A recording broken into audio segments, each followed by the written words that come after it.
A number of years ago, I was locked in an elevator of sorts and it was taking me where I didn't want to go.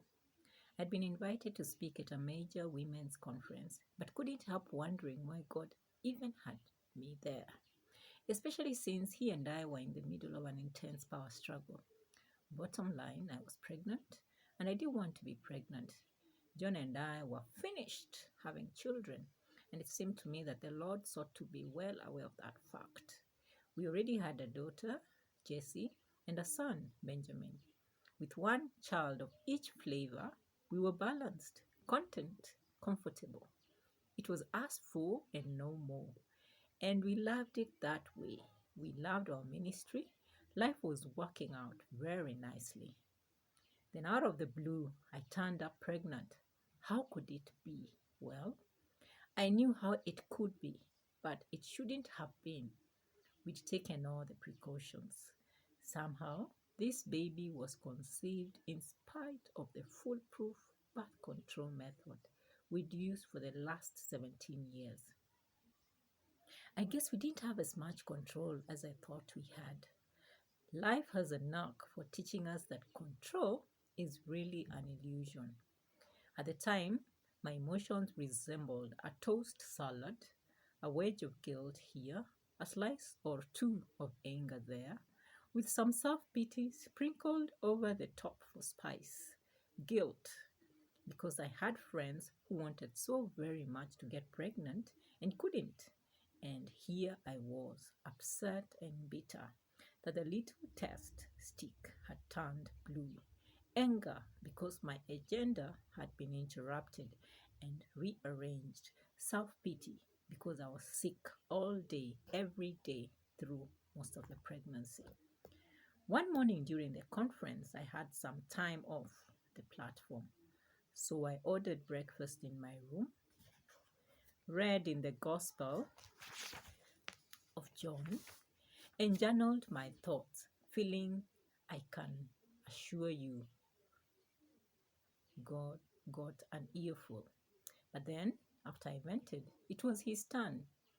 There had been times through the years when the Lord has made me something has made something very clear to me. And this was one of those times. As I was reading in John 15, I came across two familiar verses that jolted me like a double dose of smelling salts. Jesus was speaking. I am the true vine, and my Father is the gardener.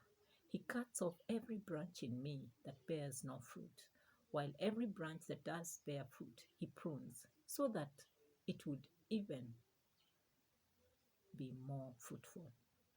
John 15, 1 to 2.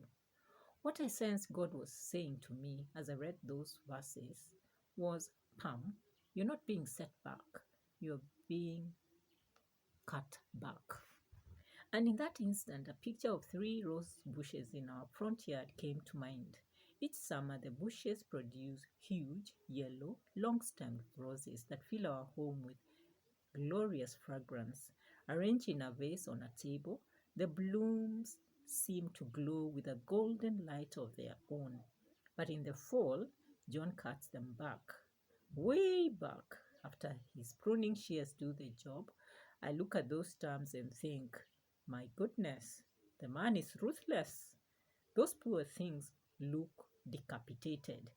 Every fall, I wonder if they'll ever grow back. And sure enough, every spring they do. Pam, you're not being set back, you're being cut back. In the quietness of that hotel room, I knew God was up to something in my life and that my pregnancy had in no way caught him by surprise.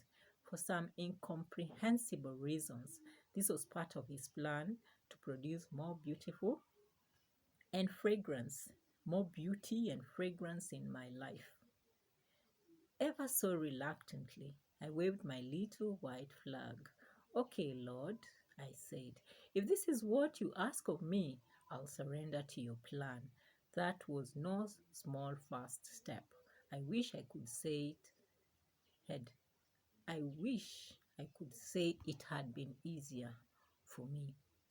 How then do you and I hold it together when it feels like life is falling apart?